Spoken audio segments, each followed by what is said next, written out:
I have Daniel from Canada. I think Daniel has called me before. And he says we should watch the UFO documentary that they don't want you to see. And I think this is not going to be what most people I think is going to be. So hi, Daniel. How you doing?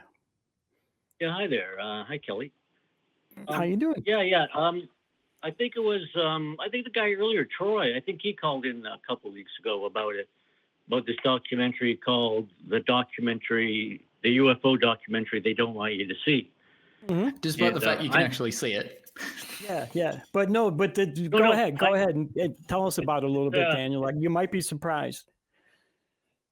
It's a debunking video, right? I'm a believer that behind the UFO phenomena is an alien reality, and this documentary has a more of a scientific look at it, and they cast a lot of doubt on a lot of the sightings, and like they make the point that most UFO sightings have prosaic, down to earth explanations. They're usually just missed sightings. And I have no problem with that. And they also talk about the science, about how could aliens come from distant solar systems, and the whole, how you can't really defy, I guess, physics, right? The physics on the other side of the universe is going to be the same as it is here. And that's a very difficult thing to come that far. And I understand that. But I think there are other ways to get here. I don't think it has to be that you have to be faster than the speed of light. There may be other ways to transverse through the solar systems in our universe, like wormholes or something. Yeah, I've heard that. Or like, didn't Hawking talk about folding space, terms like that? And also, the wormhole is basically where you fold space over and punch a hole through it. Or at least that's right. the idea. But unfortunately, when you're doing something like that, the gravitational fields you need to punch a hole through space-time would probably make sure that whatever went through it didn't come out the other side, or at least didn't come out the other side the same. But sorry, I didn't mean to interrupt. I just wanted to add that in, if that gives a mechanism for how they work. Right. But also, I think another way to go travel through the universe might be to inhabit a planet or a moon or a comet or something, or an asteroid, live inside it, and maybe figure out a way to navigate that planet or moon through the solar system and through solar systems, and maybe they reached our solar system that way. I think that's what happened. I think they're living in our solar system right now, in moons and planets throughout our solar system. Don't you think we would have seen them at this point, though? I mean, we had a caller came on months ago saying that there were little tiny insects, like the size of insects on Earth, that were intelligent and building cities on Mars, because he had seen the photographs that NASA wasn't showing us, right? So I mean, you would think that if there was people like having civilizations on other planets, we'd be able to see something, no? Well, hold it. The civilization on Mars that I think is there, the little tiny. They're beings. They're little tiny. I'm not saying they're insects. I don't know what they are. I think they might be some sort of humanoid, some sort of animal. No, they live underground. I think Mars looks like a destroyed civilization lived there once. All right, I'm gonna. Do you mind if I just want to take this back a second, sure. Just to make sure, because build up, because it sounds like we're going to get into the weeds very, very quickly. Right. So what you mentioned earlier, that you believe in was it the alien reality? I just want to ask, what do you mean by that on a macro scale? So not specifics about which civilization. We'll do that in a moment. Don't worry, I'm not cutting you off from your talk about Mars. This will be interesting. But so what do you mean on a macro scale? What's your terms here? I think that even like what we're facing right now in our planet is that in the future, we're gonna have to live underground. We're gonna have to live inside the planet, because unless we destroy ourselves first, of course. But I think if we keep advancing technologically, again, I don't mean to interrupt, but I think I don't want specifics like that. I just want to know what you mean by the alien reality. So I think you kind of covered it in your mentioning that you do believe there's other beings in our solar system. Right. So is that exactly what you believe? How prevalent is this? And that's what I mean. And then don't worry, we'll get to the specifics, or at least I'll try to. I just think when you look at the UFO phenomenon since World War II, various aspects of it, and then the most recent aspect being the anomalies being seen on not our moon, the planets, Mars, the moons of Jupiter. People are looking at the surfaces very closely in NASA pictures, and they're noticing that there seems to be structures on the surfaces of some of these moons and planets. And I think that's where these aliens are coming from. Because and I think maybe it's like some zoo theory, or zoological, that we're some experiment that they're watching and they're keeping check on, and maybe they're waiting for us to stop being as such a bunch of fucking savage apes, and maybe try to act more decently. I'm referring to what's going on in Gaza right now and just around the world, how horrible we can be. And I think we got to get to another level. And then they'll be ready for us. All right, that gives me a little bit more context. So, Kelley, did you want to add anything before I start? No, I had a question, but go ahead. You go ahead, please. Yours is probably going to be a lot better than mine, so go ahead. All right, so you're saying that we can see these on other planets. Do you know what resolution have we mapped other planets to? And other bodies in our solar system, so include moons and dwarf planets as well. Do you know roughly what the resolution is for a lot of them? Matt, I'm really not. I'm not a scientist or anything, right? But Matt, can I give you an example of what I'm talking about?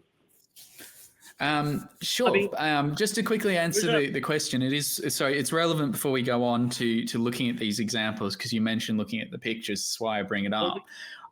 We're still talking in resolution in orders of meters. So the smallest pixels that we have of the surface here are still, except for the ones that we've got rovers to and have pictures from the rovers coming back, we're talking about resolutions in the order of meters, if not kilometers. Though I will point out that we've mapped Mars and the moon to a higher resolution than we have the bottom of our ocean for the most part, but that's just due to the fact that water is very hard to see through and you can't send a lot of radio signals, but you can. So sonar is the best you can do, but also sonar has its limitations. Sorry, that's a side note. I just want to have that in the back of our minds going forward, that we're talking about looking at things where our resolution is actually quite poor. Sorry. But yes, your example, I'm actually very keen to hear this. And if you have any relevant images or things that I could look up while we're talking about that, I would also be keen. Look, there's a science channel called Astrum. It's a planetary science channel. It has nothing to do with UFOs or aliens. Astrum? Yeah, ASTRUM. And one of their videos. One of their videos is called NASA's Stunning Discoveries on Jupiter's Largest Moon, which is Ganymede. It's called Our Solar System's Moons, and it focuses on Ganymede. And in 40 I think I found the video you're talking about. And so I'm just finding Ganymede. Yep. This is the Ganymede. Oh, yes, with the subsurface ocean. I've actually talked about Ganymede in one of my videos. So hopefully I can help here. Okay. In the video, at the 42-second mark, there's just a few seconds where they pass the surface. You see the surface of the planet, and you see what looks like huge sheets of ice, but below the sheets of ice, you see the surface. And on the surface, I see structures. I see cylindrical, like tubular, huge cylindrical structures in the shapes of the sometimes in the shapes of the astro, not what do you call it? I'm sorry, blanking out. What do you when you hit the surface? The what? But on the surface, it looks like. Are you talking about impacts, or you'd? Yeah, the craters. I'm sorry, I meant the craters. Yeah. You see cylindrical, like these cylindrical structures around the craters, and all throughout the surface, it looks like it's like bubbling with cylindrical structures. And to me, what it looks like is that they live inside the planet.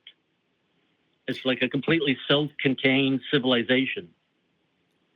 Okay, so I think I know what you're talking about, though feel free to jump in and correct me if I'm wrong, because I've done the same to you. Just to make sure, so Ganymede is one of actually a few moons of both Jupiter and Saturn that has a subsurface ocean that is actually quite deep. Right. So I actually did the video I was referring to on my channel was on about where could life in our solar system be, like where's potential to have it. So it's actually, so hopefully that'll be interesting, though I don't think we'd quite agree on the conclusions. So Ganymede and a lot of these other ones have a very thick outer icy surface, and then under that you'll have a subsurface ocean that in Ganymede's case you can be talking about, I think even like you're talking tens, if not even potentially 100 kilometers deep. I don't remember the exact number, but you're talking about insane pressures too. Yes, the moon's smaller than Earth, so the effective gravity is not as much. But from our understanding, a lot of these moons are still fed with gravitational energy from orbiting either Jupiter or Saturn. I believe there's potential for similar ones around Uranus and Neptune as well. And so we do believe that they have a dynamic magnetic fields, which suggests a core of some kind and some geological activity, which also suggests that under the surface, so under that ocean, that we might potentially find subsea thermal vents, similar to what we find on Earth. And so when you're talking about cylindrical structures, that's, I think, what we have. However, we are yet to actually drill or put any cameras below that outer layer of ice. We know water is leaking out, particularly Europa is a good example. There are great photos from NASA and I believe, particularly of Cassini before they plowed it into Saturn, that show that. So we know there's that sort of activity. We know that there's going to be craters and certain natural structures. But again, we're talking about image resolution that is not the same as what we'd have on Earth. And so if you're going to convince me that these are alien civilizations, you're going to have to take quite a few more steps. We have natural phenomena that we understand that happens and we have evidence for. As I said, we know that this sort of geological activity goes on some of these planets, to the extent of which, yes, is still up for question. But I'm going to need more than just there's a structure and I think it means aliens on some of these planets. I'm looking at the photo and I don't see anything that looks like a structure. I don't see anything that doesn't look like it could be something that is a geological in origin. Yeah, and that's and so. Yeah, I watched it from 40 seconds to 44 seconds several times, and I'm still not seeing anything. You see like the big. You see like it looks like white ice on one level, and below it, the surface, you see like what looks like craters, but I see cylindrical structures around the craters. Those are, so I'm looking at those now, and I think I know what you mean. So that the planet's surface is somewhat dark, but then you see the impact craters where it's spread. Yeah. I mean, so there's, I think, two things to understand. We know that these are icy, as I said, they've got an icy shell.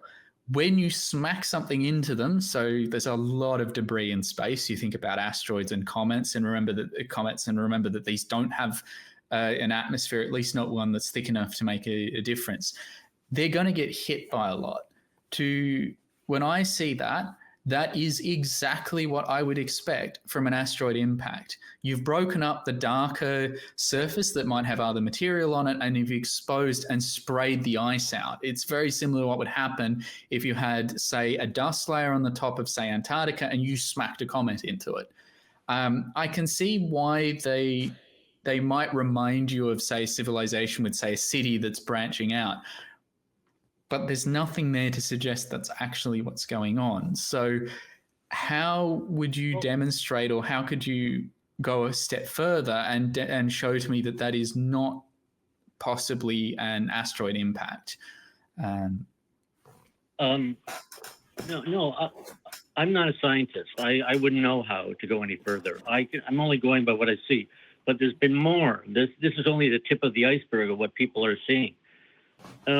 But you have two hold on a minute though. But you have two scientists who have looked at the same picture and told you there's nothing there. You see all like in the surface, like all the, it looks like tubing, like it's like bubbling up. Yeah, I'm pretty sure I'm looking at the same thing you're looking at, and I'm not seeing anything that suggests that a civilization formed that. I don't see anything there that couldn't have been formed naturally through geological processes. In fact, we've seen some of these very similar impacts occur elsewhere. We have natural examples that will give you things like that. So what I'm asking for is that because we know that instinct and just, that's why I actually put common sense in quotes earlier when I mentioned it, the previous caller, it's not enough. When we're dealing with planets and things like this, you can't rely on instinct. You can't just be like, it looks like that, therefore it is. As I said, one of the things that is, when I've gone through my studies, is that it doesn't matter whether you look at it and you think it's that, you have to demonstrate it. And you have to realize that what you first see is probably not going to be what's going on, at least when you're talking about something like this. So I'm looking at this now, and I'm looking at a planetary body that has clearly been hit by multiple asteroids. You're also looking at some of the size of these craters. I can actually, one of them on what looks like, if you're assuming this sort of north is up and south is down on the southern part, just in case anyone else is trying to track the video down, I can see an impact crater that looks like it's hit at a slight angle. And this is all phenomena we've seen. So, and it was a bit like when I was on here last and had the chemtrailer who's like, you can just see the chemicals you can see them spraying the chemicals from the plane. So my question back is, what does these civilizations look like, and how is it different from these natural phenomena? I need something to look at that will distinguish what you're describing from the natural phenomena that I'm looking at here. Mm-hmm. Right. That's my only problem, because as a geologist, I don't see anything there that couldn't have been formed, like I said, through a natural geological process. So I'm not sure why you came to the conclusion you did, except that maybe that's what you want to see there. No, I just think that if you look at it especially with a magnifying glass, to me they look like structures. They just look like they've been put together somehow. Like the entire surface just seems to be like bubbling with it, like it's going through the entire surface. But again, that's just one picture. If you can I just bring up one point? If those were in fact structures, if they were, wouldn't you expect to see somebody by those structures, some form of transportation from structure to structure, or from one structure to a structure farther away? You would expect to see other extraneous things besides just the structures. No, I think they're underneath. I would. Well, then what are we looking at on the surface if they're underneath? You're looking at it like they're in an enclosed. It would be in an enclosed civilization. You wouldn't come. You wouldn't. Why build to the surface and bring all the problems that would bring with it if they're a subsurface civilization? It doesn't make any sense to me. Well, because you want to have the light from the whatever, from the solar system or whatever. I don't know, from the sun. You could be using solar energy, but it wouldn't be white if you're absorbing. If you're going to rely on, say, solar power or something like that, it wouldn't be a white. You'd see a lot more darker spots. But I can also see some of those impacts that are definitely not branching out. And the ones that look like they're branching out definitely look like impacts where some of the debris has been thrown out. And also, we know enough about Ganymede to know that it's mainly, like under that surface, it's mainly ice before you reach the subsurface oceans. You can't build a civilization out of ice. You need other material. And Ganymede's ocean is as I said, is very, very deep. It's, I said, the chance of it being a civilization versus just natural impacts that astroseismologists and astrogeologists have studied before is tiny. It's more likely to just be those impacts.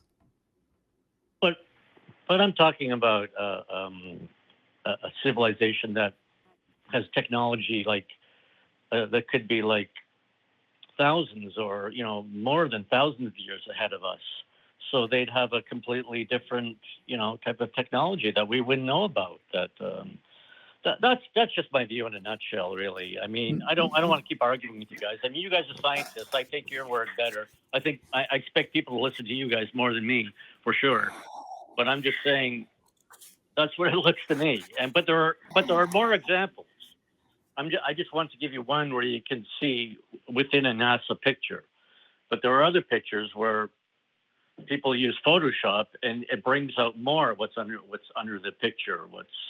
What I think well, if they're using Photoshop too, they could be putting stuff into it. That's part of the thing, especially if you're looking at stuff on the internet from people who have a bias already. No, but they do it right in front of. But they do it right on camera or whatever. They do the Photoshop. They're not hiding it. They always give you a yeah, but they could have already done the Photoshop before they filmed that video. No, they haven't. They give you a link to the actual NASA picture, to the actual NASA site. I think I know. Oh, sorry. I think I know what Daniel was getting at. I've even seen flat earthers do this to try and disprove NASA images, where they'll say ramp up the contrast or make negatives and basically look for small artifacts that suggest that there's something there. But I'm yet to see any of those that are convincing. The thing is that when you start messing with an image, you're going to see things, but you have to prove that, prove's probably the wrong word. You have to demonstrate to me that this is more likely to be an alien civilization than all of the natural phenomena that not only that we know are possible, but have actual examples of. So it could be artifacts in the camera. It could just be, this is what it looks like when you take natural phenomena that have some structure to them, because you find geological structures all the time. We found them all over the planet. I mean, all over the solar system, sorry. This is sort of what you're looking at here. And you have to prove to me that all these natural examples that we know occur is not occurring here, and something that is not the scientific consensus. And by scientific consensus, I am referring to what the experts in that field generally agree on, rather than just what do the majority of people think. And also scientific consensus does come with it that consensus will also have a lot of evidence and basically experiments to back that up. You have to convince me that all of this, all of our understanding, and remember, I've studied astronomy specifically. I've even built things for telescopes to look at other things in more detail. You have to convince me that all of that, all of these more probable explanations are somehow not more probable. And whilst I would agree that chances are there is life somewhere out there in the universe that isn't us, so isn't on this planet, I don't yet have any evidence to suggest that we've got alien civilizations. There's a lot to go. And so when you say you're not a scientist, that's fine. I don't actually think people should listen to me just because I'm a scientist.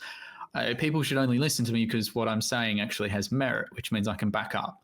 So it doesn't. So I do want to add that, because that's one thing that I know can give the wrong impression. I like to describe myself as educated beyond my intelligence. That's my preferred way of explaining the level I'm at now. But yeah, I've seen conspiracy theorists do this to images, and it frankly doesn't prove anything. I've seen it happen too, and I don't think that what they end up with is actually real. I have a feeling that they're making videos to prove something that they want to prove, but isn't really there. So I have a lot of questions about videos when I see them on YouTube, especially when they're just made by people. I don't really find them reliable, especially just as Matt said, when there's a consensus among people who are actually well educated in these things, who are saying that this is not what's happening here. I just don't. I think the one difference. I mean, it's like, who am I going to believe? 50 scientists or one guy making a YouTube video? You're right. No, I agree, but it's more than one guy. But I think there's one. Yeah, I get it's more than one guy, but who am I going to believe? 100,000 scientists or 12 guys making videos? Right. You know, that's right. You get the point. I'm not going to argue that. I'm not going to argue that, but I still think they found some interesting. I still think they made some good cases. What I was going to say is, one thing about the UFO question is, of all the conspiracy theories, I think it's the only one that has a real reason why the government would want to keep it secret, or why the aliens themselves would want to keep themselves secret from us. And that's because it could have a bad effect on our civilization. I think having contact with advanced technological civilization. Maybe it's possible. Daniel, we've gone way over time. Yeah, I know.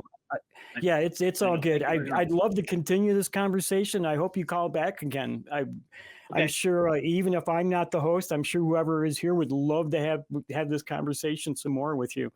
So please call back again. What's that? Okay, thank you. Thank you for calling. I've called in he's been great. Dan's been great. All right, have a great night, Dan. You too. You guys have been great too. Thank you.